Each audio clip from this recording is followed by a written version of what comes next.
NOAA breached its own rules on scientific integrity when it published the sensational but flawed report aimed at making the maximum possible impact on world leaders at the UN Climate Conference in Paris in 2015. This study was based on misleading and unverified data.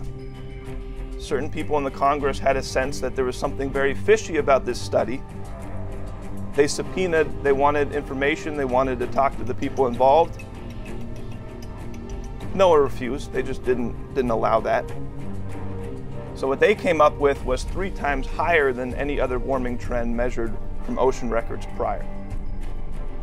And then it was presented to the entire world in the lead up to this UN Paris Climate Summit, where there was a major push to get governments to agree on, carbon reduction agreements. So it was clearly politically motivated. They don't tell you where the graph came from. They don't tell you what methods went into the graph. They hide the data that went into the graph, and the computers mysteriously crash when you try and get into the data behind the graph. But if you question the graph, you're called a science denier. It's absolutely absurd. So this new expose is excellent. It pulls the curtain in how you have fake news, what is literally fake presentations of reality, presented in the name of science. And then people with the gall to say that anybody questioning that is a denier of science.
Global warming really has become a new religion because you can't discuss it. It's not proper. The American Physical Society, which I was a member, said the evidence is incontrovertible that global warming exists. Now think about that. This is a physical society, and they say you cannot discuss global warming because we believe it's happening. Global warming really starts with these 2 people, Al Gore and Parkuri. From 1880 to 2015, the temperature has increased from 288 to 288.8 degrees Kelvin, 0.3%. I think the temperature has been amazingly stable. There has never been as cold on the South Pole as it is right now. There's more ice than there ever have been. But people don't talk about that. They talk about the North Pole, where there's warmer climate at the present time. Now, this is the what they have come up with, however, and this is for the last 19 years, roughly speaking, the temperature has not gone up. Nobody mentioned in nature how important the CO2 is for plant growth. If you have more CO2, the plant grows faster. People use greenhouses and put CO2 in greenhouses to get a higher yield. But now, since the CO2 has increased, we get more plant and more growth faster. It's a wonderful thing. But they don't talk about how good it is for agriculture that CO2 is increasing. When I ask people then, why is the climate change? Why? The temperature has not changed, so why do they talk about it? Another thing which amazes me really is that when they talk about climate change, it's always to the worse. See, the climate also changes to the better. For the last 100 years, the ocean has risen 20 centimeters. But for the previous 100 years, it also rose to 20 centimeters. And for the last 300 years, ocean has risen 20 centimeters 100 years. And so there is no unusual rise in the sea level. But see, what people say is not true. So here is then what we should worry about. This is refugees trying to cross the Mediterranean. And so this is a boat, and these people are not fleeing from global warming, they're fleeing from poverty. If we want to help Africa, we should help them out of poverty. Syrian refugees, there are supposed to be 5 million of them. And I ask you, are you wasting money on the climate like solar cell and windmills rather than helping people? It's really very hard for me to understand that almost every government in Europe are worried about global warming. It must be politics. See, I would say that the global warming basically is a non-problem. Just leave it alone, take care of itself.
country itself doesn't care about the people. That's what we know. I mean, the government doesn't care about the actual individual. There have been bailouts in Greece where the people had to suffer as a result of the CDS and other derivatives, other banking fraud which has taken place and has destroyed that country. As a result of all of this, the IMF has basically taken over. This is the best example of tyranny that you will see, economic tyranny. And they will undoubtedly take every measure possible to make sure that they get every one of those precious assets. That's what's happening in Greece. They are being raped and pillaged of everything valuable. Their sovereignty, just like every other country basically to a different degree, has lost their sovereignty to these supranational entities, one of them being the IMF. Why? Because they want them to be part of this global governance package. And that right there is the ultimate goal, to get everyone under control of the hands of the few. This is the plan. I mean, they're doing the same thing in Spain, they're doing the same thing in Italy, they're doing the same thing in Portugal. I mean, all over the world they do it. And it's very successful for those in control because you punish the countries, you make people poor, you increase unemployment, and people get desperate. This is the way that you transfer wealth from the middle class and the poor to the wealthy. It's been working for so long now, and they're just continuing this process. Do you see the EU collapsing? I do believe it is collapsing right now. I think that you can't hold together an EU with basically Germany at the helm. It's just not going to work. The countries may fall away, but then actually it will snowball into something even bigger, even worse. I don't know how it can survive. The only way that the powers that be would let this happen is if they have that solution already prepared. In the end, you will have a new monetary system, and that would allow them to have even more collaboration and consolidation of power.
They would revive gas chambers and concentration camps if they weren't ashamed. That is their mentality. They are disturbed when they say that this is Nazi mentality. We cannot accept that our citizens are incited against each other with Nazi comparisons. This is the case for all countries in Europe. That's why we should say with clear words to Mr. Erdogan that he cannot continue like this. It seems at the moment like each new week brings a new barrage of Nazi name-calling coming from Ankara, from Turkey, towards European nations. We've also seen that one of the main Turkish newspapers run with a front cover depicting German Chancellor Angela Merkel as Adolf Hitler. Mr. Erdogan in Ankara is trying to push through, or at least push his parliament towards voting for a bill that would bring back the death penalty in his country. I believe, God willing, that after the referendum the parliament will do the necessary thing concerning the people's demands for capital punishment. As for me, I will approve it without any hesitation. If the death penalty is reintroduced in Turkey, that would lead to the end of negotiations. The European Union and several countries in Europe are bringing back the atmosphere of World War II. The same racism, Islamophobia, xenophobia, and anti-Semitism. These type of things have been described on Monday morning as simply unacceptable by the German Chancellor. And that's resulted in some of the harshest diplomatic language, well, certainly not diplomatic language at all, coming from all sides.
Trump's just continuing this same agenda, and I think it's all moving towards the same ultimate goal.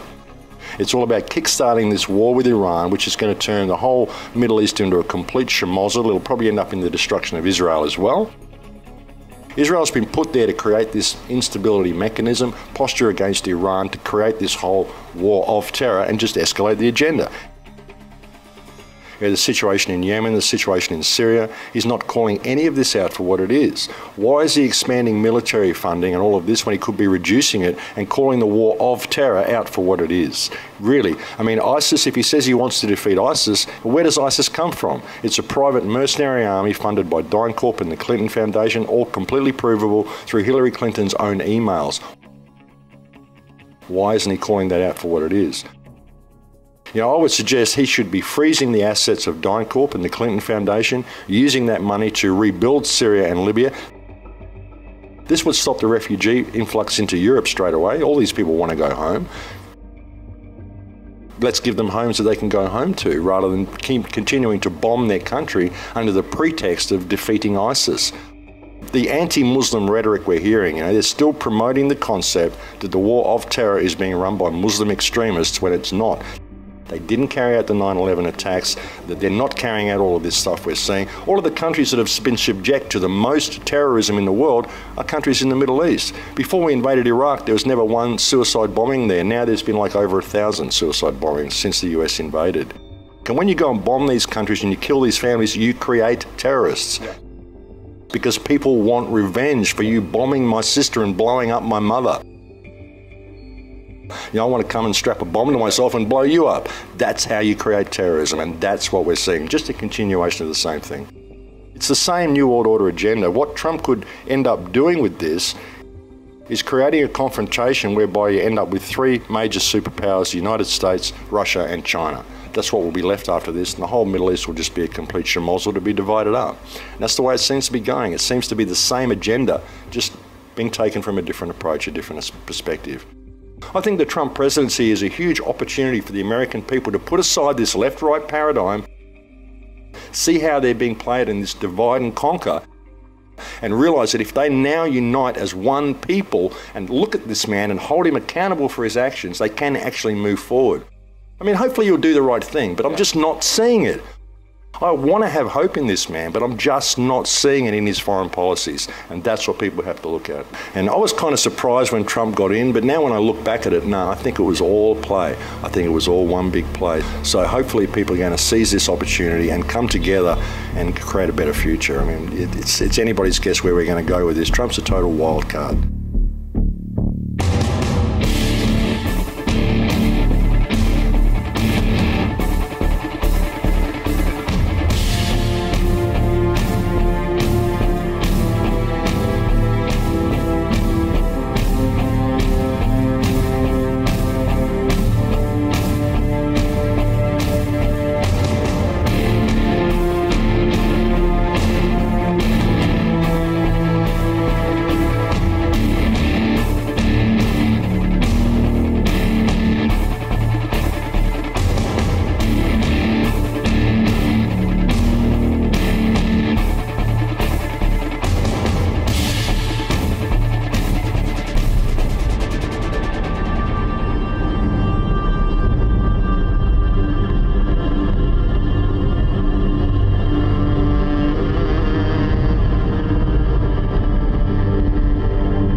Could you give me some examples of the military aggression that your country has suffered from Russia in the last 10 years? Well, probably the most prominent example is the kidnapping of the equivalent of our FBI, who was investigating a massive cross-border cigarette smuggling operation. Right. I mean military aggression. Well, we have constant violations of our border by military jets. That's right. One thing, and that's consistent. And I went to the Baltics about 3 years ago after I hear story after story after story of Russian military aggression in the Baltics. I'm sure all of you have heard that slogan before. Not one report of actual military aggression. And here we are, sending our tanks up there, having B-52 mock raids on Russia over Estonia toward the Soviet capital in the name of stopping Soviet military aggression that never existed. This has got to stop or we're going to end up in war.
System can really be great for emergencies, for example. And I'm not saying that the men and women that are in the medical industry are all bad. A lot of them are misinformed. They go to these universities and they're being indoctrinated themselves. But to fully understand how we got to where we're at today and just how corrupt and broken this medical system is, we have to go back in time over 100 years. You will see and you will find out that our current medical system is actually a Rockefeller creation. Now, the Rockefeller Foundations teamed up with the Carnegie Foundations, and they offered huge grants to open up the best medical schools all over the country.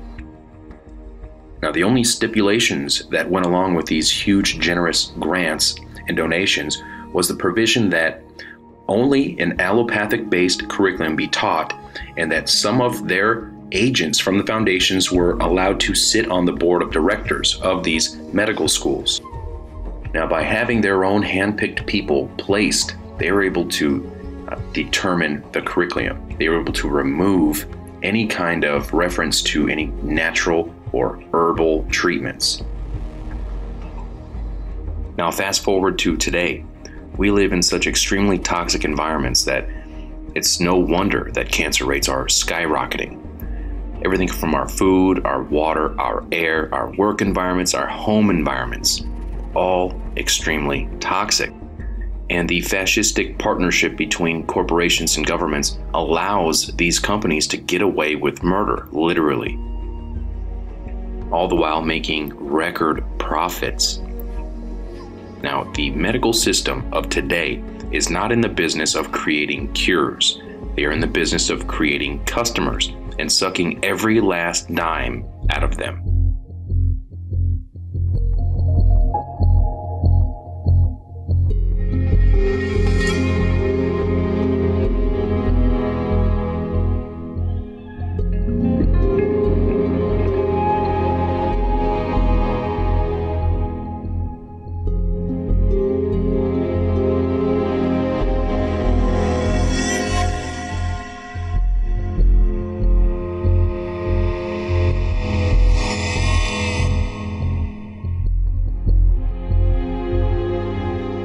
All that needs to be done to prescribe somebody a drug is when you walk into the office and you say, I'm feeling depressed or something like that, and then you get a drug. So it's a perfect scenario for pharmaceutical companies to capitalize on.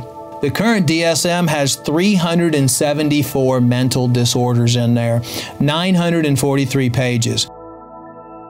What's disturbing, though, is they now have a DSM for 0 to 3, which means they're able to diagnose mental illness in children from 0 to 3. Age 0. Age 0 to 3.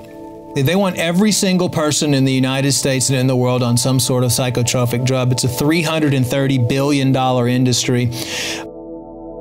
The reason why they want to do it is they want to keep you dumbed down. They want to be able to seize everything from you or take away all your power, because it's been proven in court cases that if someone is labeled with mental illness, they're not capable to vote. The voting powers have been taken away from them. Their money has been taken away from them. All of their rights have been stripped from them because they've been classified with mental illness. Most teens, by the time they're 18, have gone through, from the time of 0 to 18, have gone through up to 12 mental illness screenings that go on their record forever. And 9 out of 10 kids are prescribed a drug after they take the teen screen. Psychiatric drugs now are killing an estimated 3,000 people every single month. So there's population control efforts there as well. They're putting fluoride in the water. They're poisoning the air we breathe. They're poisoning the food that we eat. They're poisoning the water that we drink. Everything that we're exposed to in our environment is poison. Most of those are brain damaging, neurological damaging compounds that create you, cause you to be depressed, cause you to have mood swings, cause you to have hyperactivity. Then they give you these psychotropic drugs to try to balance it out, which just makes the problem even worse.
You didn't get cancer overnight.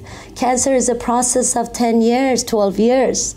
I mean, within 8 years, you get the tumor. Sometimes people don't get diagnosis until 10, 12 years.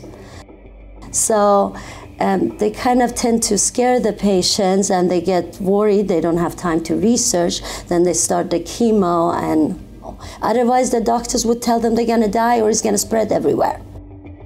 So it's really almost a process of creating fear to get them on the treatments quickly. Correct. And we need to educate people. We need to tell them there's other ways to go. Going with the conventional surgery, radiation, chemo is not the way to go. There's other ways you could do. And also you could do surgery, but don't rush into it. Improve the immune system, boost your body before you do surgery. Because any cut, any kind of surgery in the body, it will suppress the immune system, and also it will attract all the good white blood cell, all your good cells into that area. Then what happens? All those cancer cells that are already floating in your body, they keep growing.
Is so unbelievably different in what really happens to that people perceive is happening.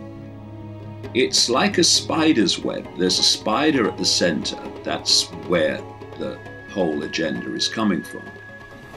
And then you go out from the spider. Close to the spider, you've got the strands in the web that are the most exclusive secret societies, and then you get secret societies that we know about, and eventually you are coming into the public arena where you have government agencies and corporations and the banking system. And because this satanic pedophile ring at its core, I keep emphasizing, is controlled and driven by those that drive this web of global manipulation. This is why it's the often very rich and very famous that are named by people who have been subjected to those horrors of pedophilia and Satanism. And this cult, this satanic cult, it's infiltrated the police, it's infiltrated the judiciary, it's infiltrated social services, which is why more and more children are being taken by social services worldwide, not least in Britain and America, from loving parents for spurious reasons. It's all connected. This is why so many police have described how when they got close to famous people within these paedophile rings they were investigating, that someone up high said, the investigation ends. This is how it works. The world is not like we think it is. And we need to start getting rid of the naivety and realize that there are forces at work in this world that they don't want us to know about.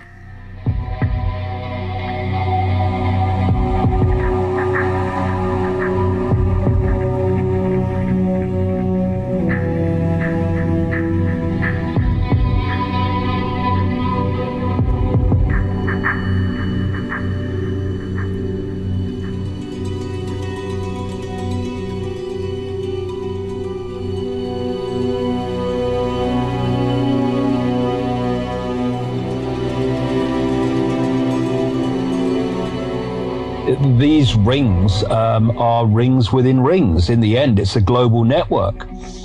The range of what you uncover just gets bigger and bigger and bigger and expands out and out and out. It certainly leaves Britain, goes into Europe, goes across to America, and eventually encompasses the globe. Because one of the things that I came across many years ago, right back in the 90s, was the scale of the number of children that go missing every year, never to be seen again. In America alone, it's staggering. It is a stunning global figure, which goes into the millions if you add them all up. I'm sure, there's no question about that. Most of them are never heard of again, and it's all just forgotten. I mean, in many countries, no one even bothers to look for them. And to understand the scale of child abuse, the scale of missing children, the scale of satanic ritual killing of children, we need to understand the force behind this global conspiracy that operates from the shadows and why it wants the energy of children. These entities feed off human energy. And because, like everything with energy, the energy of different frequencies syncs with energy of the same frequency.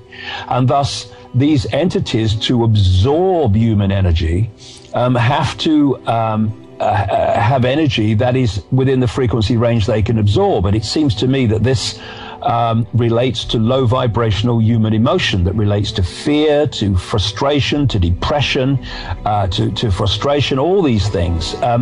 The emotion that leads to violence is in wars, conflicts, individual and collective, all this energy that they absorb. And but there's a particular energy that is like a nectar to them, and that is the energy of children before puberty.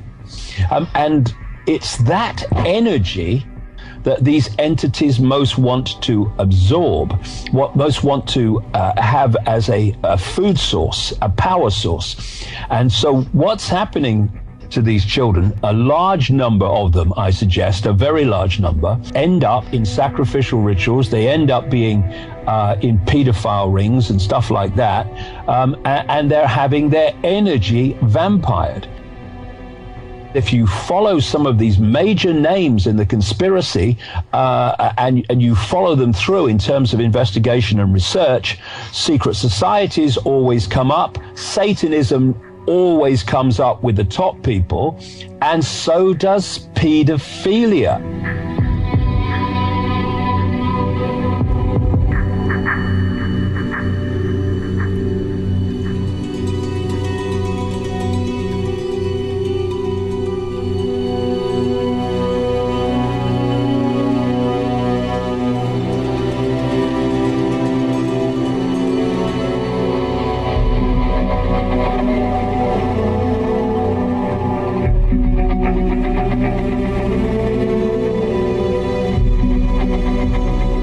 I was raised in Belgium and sold into a murderous pedophile network right around my 6th birthday. I was used in this network for 5 years and a half. In that time, I was raped many, many, many times. Adult men that were part of this exclusive club were there for various reasons, but there was a lot of alcohol, a lot of drugs, and the children were the commodity, the highest, the most valued commodity, and were used for sex mostly. But there were a number of aristocrats that were part of this club who also liked killing children.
Esta es una reflexión en torno a uno de los grandes temas de nuestro tiempo, los portales dimensionales.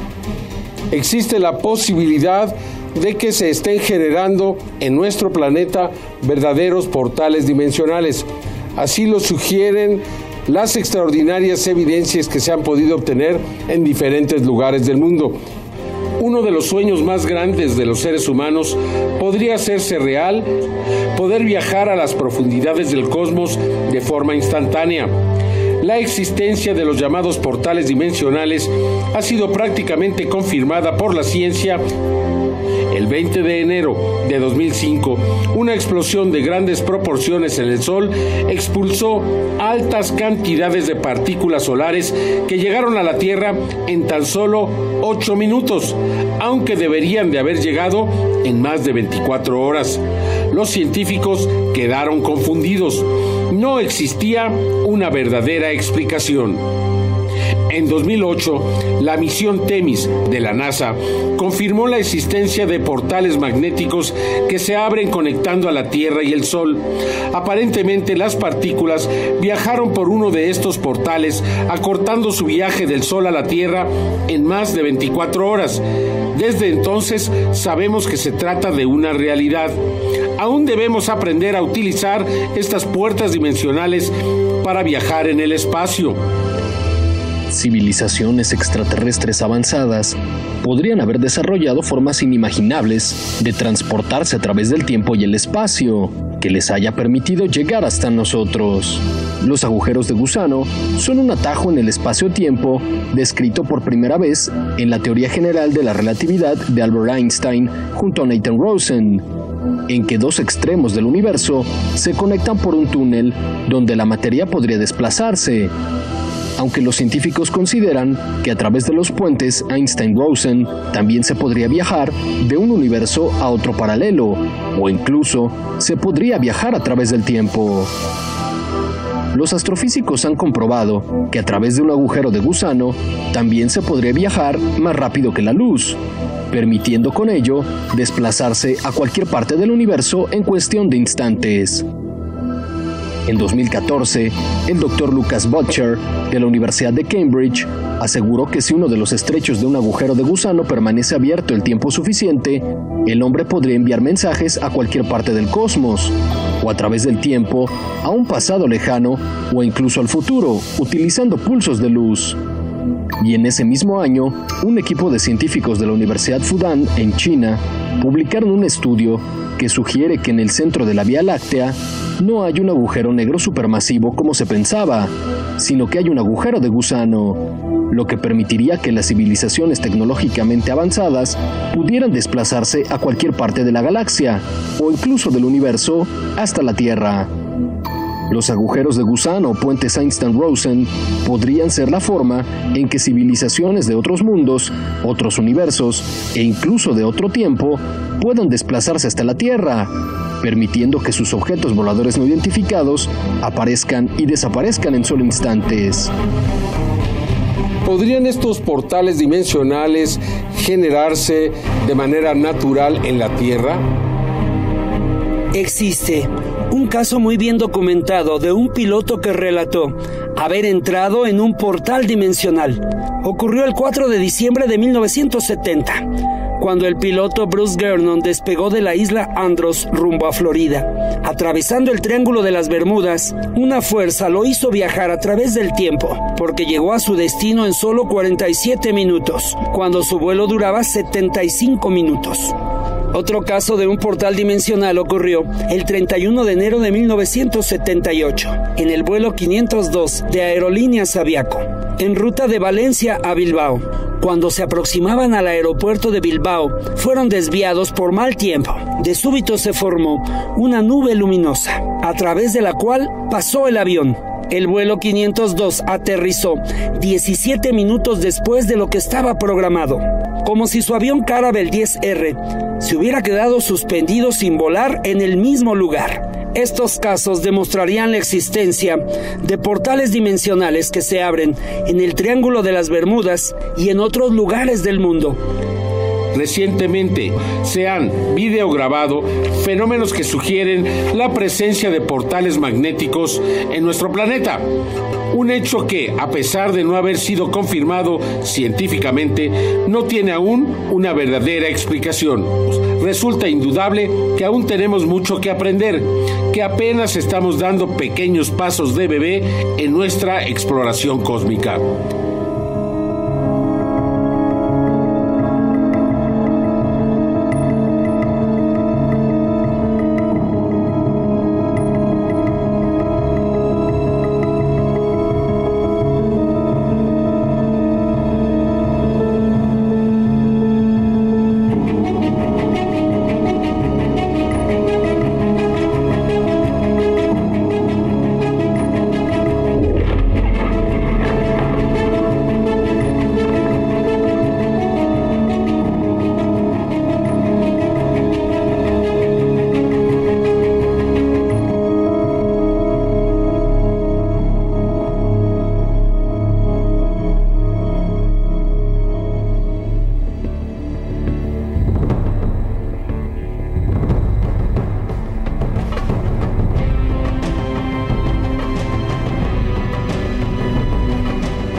rate is about 70 beats per minute, but it's changing with every beat.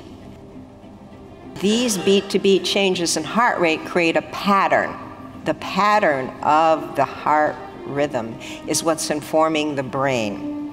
And we found from other neurocardiology research that the heart actually has its own little brain inside that can sense, feel, learn, and remember its own intrinsic nervous system, and it wasn't really discovered until the 1990s. So if you look at this, you can see that the signals from the heart going through the vagal nerve to the brain are actually going right to the thalamus, which synchronizes cortical function, and then to the frontal lobes, and they're going straight to the amygdala, the emotional memory center. And the core cells of the amygdala actually synchronize to the heartbeat. So what we're feeling and what the heart rhythm pattern is doing is affecting what emotional memories come up. So stress and anxiety can come up, trigger the brain pattern match to an anxiety habit. Loving, caring, practicing heart coherence, that becomes more familiar. And the brain and the amygdala respond as a pattern matching computer. So what's exciting about this is that we really are finding that there's a state of the heart, a physiological state called heart rate variability coherence, that we can train ourselves into to help change our baseline brain response to stress and our connection with our higher intuitive guidance. It's a big paradigm shift that the brain isn't controlling everything. That the heart actually sends more signals to the brain telling the brain what to do than the brain sends to the heart. Most of the traffic from heart to brain, 90% of it is afferent from the heart and the body. So picture heart intelligence as the flow of awareness that happens when the heart, brain, mind, and emotions are in coherent alignment. And that gives us connection more with the intuitive guidance. What gets us into heart coherent state more and more? It's that sincere shift out of the mind to the heart, like that beautiful meditation, letting it really shift to the heart center and really putting out love, care, compassion, kindness, appreciation. That increases what we call personal coherence. And as we increase our personal coherence, remember when we get stressed or angry and frustrated or worried, which is easy to do these days, we live on this planet and look what's happening. How do we learn to shift back quickly? How do we train ourselves so we have more of a strong baseline to get us back there quickly during the day-to-day, not just during meditations? If every heartbeat is putting out a powerful energy, that's what powers the brain and body, and it's beating what we're feeling in that heart rhythm pattern out into the world around us. So think of the heart's magnetic field as like transmitting the heart's pattern and information like a radio wave, like a radio station. We are affecting each other's fields all the time. That means we can affect each other. We all know that intuitively, but to see it measured and to see how strong a role the heart plays in it, actually a priori to the brain, that means we all really need to pay attention to what's going on in our heart and our feelings. That human cognitive functions and emotions and behaviors are affected by each other's magnetic fields. And the Earth's magnetic fields are carriers of biologically relevant information connecting all life together and forming all life. And so we're all affecting this global information fields. Large numbers of people getting in this true heart coherent state of love, care, appreciation in their synchronized meditations can have a more dramatic impact on the Earth's fields and benefit others and really help offset the planetary stress wave that's going on in the field. So this entrainment of our heart and brain and this entrainment between each other can lift the field environment and so lift the vibration of the field In fact, coherence is understood in physics terms all the way at the quantum level, down to nature, into the human level. We can see coherence at every level.